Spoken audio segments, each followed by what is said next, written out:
একটা মানুষ দম যাওয়ার কালে তার কপাল যদি ঘেমে যায়, একটা মানুষের জীবনটা বেরিয়ে যাওয়ার কালে কপাল দিয়ে যদি হালকা হালকা বুঁদ বুঁদ পানি পানি দেখা যায়, অর্থাৎ কপালটা ঘেমে গেছে, রাসূলুল্লাহ বলছেন এ মানুষটার জন্য শুভ সংবাদ, এটা হলো জান্নাতি মানুষের লক্ষণ। কেন? নবীজি বলছেন আল মুমিনু ইয়ামুতু বিআরকিল জাবিন, যারা দিনদার মানুষ হবে মরবার কালে তার কপালে ঘাম দেখা দেবে, আর ঘাম যদি দেখা দেয় তাহলে আপনি ভাগ্যবান। আর কি, একটা মানুষ মরছে, মরবার কালে আর পোতাপতিনেরা বলছে কানের কাছে গিয়ে লা ইলাহা ইল্লাল্লাহ, লা ইলাহা ইল্লাল্লাহ। মুখটা নাড়াবার চেষ্টা করছে এরা, কিন্তু মুখটা নাড়ে না। আর কিছু বেকুব মানুষ, বলতে হয় না এটা, তবুও কয়েকটা মেয়ে লোক নিজের মাকে বলছে মা গে কখন একবার লা ইলাহা ইল্লাল্লাহ। তোমার মা বলছে হ্যাঁ কইতে কইতে পারি না, কইতে পারি না। হাঁ পড়ছে তো কহিতে পারি না এটা পারছে বলতে, কিন্তু লা ইলাহা ইল্লাল্লাহকে 3 বার দম নিয়েও বলতে পারে না। কেন? কেন পারে না? আল্লাহ রাব্বুল আলামিন জেনে ফেলেছেন দম যাওয়া, দমে যাওয়ার পথে এই যে পথিকটা পড়ে আছে এর মরণটা ভালো হবে না। কেন? জীবনটা তার ভালো ছিল না।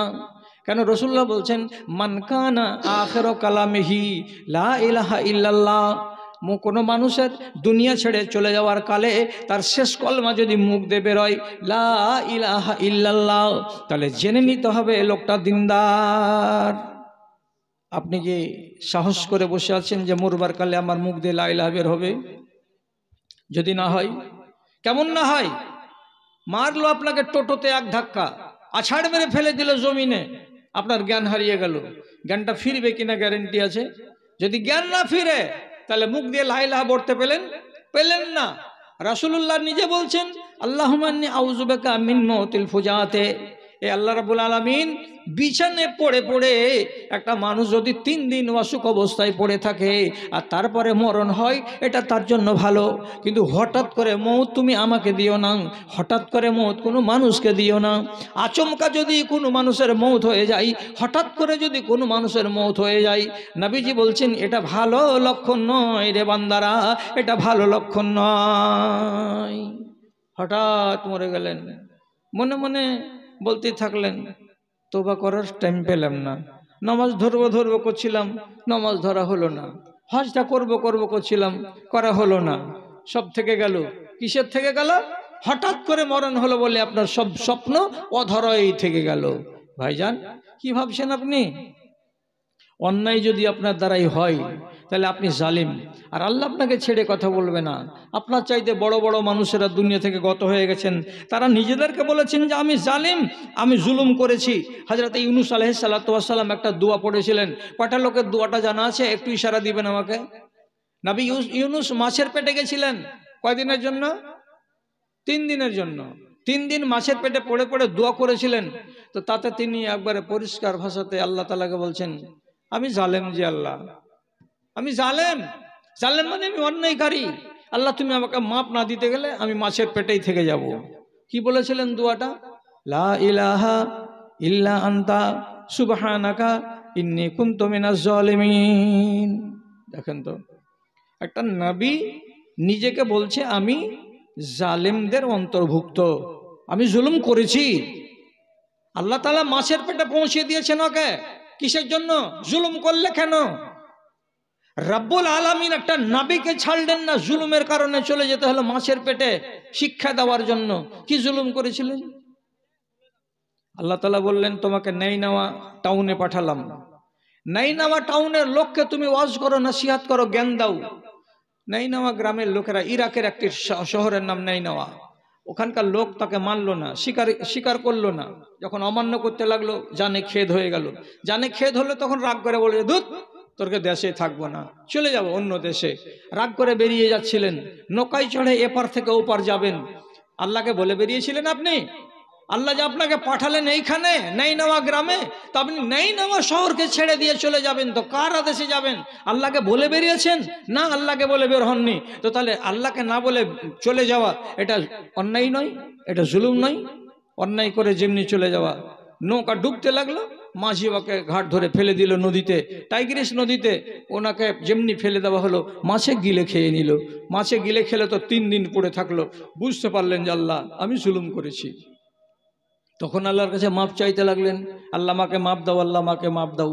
তো ভাই, একটা অন্যায় করতে গেলে মানুষ কি হয়ে যায়? আল্লাহর কোরআন অনুযায়ী সে জালেম হয়ে যায়, অপরাধী হয়ে যায়, আর তাকে আল্লাহ তাআলা ছাড়েন না। তো রাতটা খুব একটা ঠান্ডার রাত নয় আমাদের কাছে, রাতটা খুব সুন্দর রাত ছিল। কিন্তু কেন কেন আপনারা এত তাড়াতাড়ি সাইডের লোকগুলো সব চলে গেলেন, মজলিসটাকে ফাঁকা করতে লাগলেন? একটা কথা আপনাদেরকে আমার বাবাজি বলেছিলেন, কথাটা আপনাদের কানে আছে? কথাটা কানে আছে? যেই বাগানে ফুল ফুটছে সেই বাগানের এই যে ছোট ছোট কিশোরগুলো, বালকগুলো শুয়ে থাকছে, তো কি বললেন? একদিকে এদিকে একগুলো ছাত্র, এদিকে আর একগুলো ছাত্র, জায়গার অভাবে মুদাররিসকে মাঝখানে শুয়ে থাকতে হচ্ছে। আবার মাথার উপরে ছাদ নাই। আগামী 26 তারিখে ছাদ হবে। তো আপনি এই যে একটা আলোর মিনার খাড়ো করেছেন, যেই আলো আপনার এলাকাতে ফ্লাড লাইটের মতো ডান আর বাম, আগে আর পিছে চারিদিকে আপনার আলো দিচ্ছে, এই জায়গাটাকে আপনাকে সমৃদ্ধ করতে হবে কি হবে না, এটা আপনার মনটা কি বলে?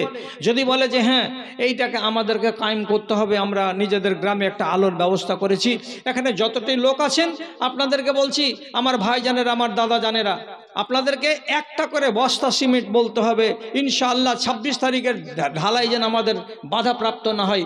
যতটি লোক আছেন সাদকায়ে জারিয়া করুন, নিজের গুনাহ মাফ হবে, আমার মা আর বাবা কবরে গেছে তাদের গুনাহ খাতা মাফ হবে। আপনাদের কাছে পায়ে ধরি, আপনাদেরকে অনুরোধ করে বলি, আপনাদেরকে এই কথাটা করজোড়ে বলি, একটা করে বস্তা, একটা করে সিমেন্টের বস্তা দেন। একটা সিমেন্টের বস্তার দাম কত? আমাদের বাঙালে শামসি এলাকায় 400 টাকা দাম। সাদকায়ে জারিয়া করুন, ছাদটা হয়ে যাবে। সেদিন আপনি এখান দিয়ে যখন মোটরসাইকেল চালিয়ে যাবেন, তখন আপনার মনটা তাসাল্লি করে বলবে এই মাদ্রাসার ছাদে আমার এক ব্যাগ সিমেন্ট আছে। আপনি খুশি হবেন মনে মনে। তো আমার ভাইদেরকে আমি আহ্বান জানাচ্ছি, পালিয়ে যাওয়ার আগে আপনারা আল্লাহর ওয়াস্তে কথাটা শুনুন। 1 বস্তা করে সিমেন্ট অথবা সুক্কা হাত আপনি 500 টাকা করে টাকা। আলহামদুলিল্লাহ, আলহামদুলিল্লাহ, আমার এক ভাই যান 500 টাকা দিয়েই ফেলেছেন। মানে 1 বস্তা সিমেন্ট থেকে কিছু বেশি হয়ে গেল। আপনারা কেউ উঠবেন না? তাড়াতাড়ি করে দেখেন, আল্লাহ তাআলা সেই সম্পত্তি ভালো দিয়েছেন, আপনাদের ফসলও দিয়েছেন। আল্লাহ তাআলা আপনাদেরকে বন্যা টন্যা দিয়ে ডুবিয়েও দেন না। এত সুন্দর ফসল, মাঠ ভরা ফসল, আল্লাহ তাআলার জমিনকে চাষবাস করে আপনি খাচ্ছেন, সুখে দুঃখে জিন্দগি কাটাচ্ছেন। আল্লাহর ওয়াস্তে আল্লাহকে রাজি করুন। 1টা বস্তা সিমেন্ট, চলে যায় না উল্টা দিক দিয়ে, উঠে আসুন এইদিকে আমার কাছে, একটু দয়া করে 1 বস্তা, মাত্র 1 বস্তা সিমেন্ট। আলহামদুলিল্লাহ, আমার ভাইজান 500 টাকা দান করেছেন। আল্লাহুম্মা সাল্লি আলাই, আল্লাহুম্মা বারিক আলাই। 1 বস্তা, নামটা লিখে দেন ভাই। তোমারা দেশে দিন চলে যায়, তোমারা দেশে দিন চলে যায়, আধার নেমে আসে রাতে, কত যে শক্তি লুকায়ে রেখেছো তোমার নিপুণ 2 হাতে। কটি আছে ভাই? আচ্ছা, আলহামদুলিল্লাহ, 500 টাকা আছে আমার ভাইজানের দান, কবুল করে বাক্স বান মিটামন আর মানামিন। 1 বস্তা, হ্যাঁ দাও, ওর আমার ধন লিখে দাও, নামটা তাড়াতাড়ি। আপনারা কেউ যাবেন না, আরেকজন আমাদের শ্রদ্ধেয় বক্তা কোকিল কণ্ঠে দেলোয়ার হোসেন সাইদির কণ্ঠে ওয়াজ করবেন সোনালী কাটিহার থেকে। আরেকজন আছে যে দায়িত্ব আছেন, বক্তা সাহেবকে নিয়েছেন, আমাদের শেষ প্রধান বক্তা। আমার আর একজন ভাই 100 টাকা দান করেছেন। আল্লাহুম্মা সাল্লি আলাইহি, আল্লাহুম্মা বারিক আলাইহি। এখনো যাবেন না, আপনাদের কাছে বিনীত আবেদন, আপনারা একটু আসেন, বসেন। 26 তারিখের দিন এখানে আসতে হবে, আপনারাকে নিজের চোখে দেখতে হবে মাদ্রাসা সেন্টারিং এর উপরে ছাদ ঢালাই হচ্ছে। আলহামদুলিল্লাহ, মাশাআল্লাহ। আমার আর একজন নওজওয়ান ভাই এখানে 500 টাকা দিয়েছেন। আর একজন আমার ভাই যান 400 টাকা 1 বস্তা সিমেন্টের দান, কবুল করো তুমি পাক সুবহান মিটা।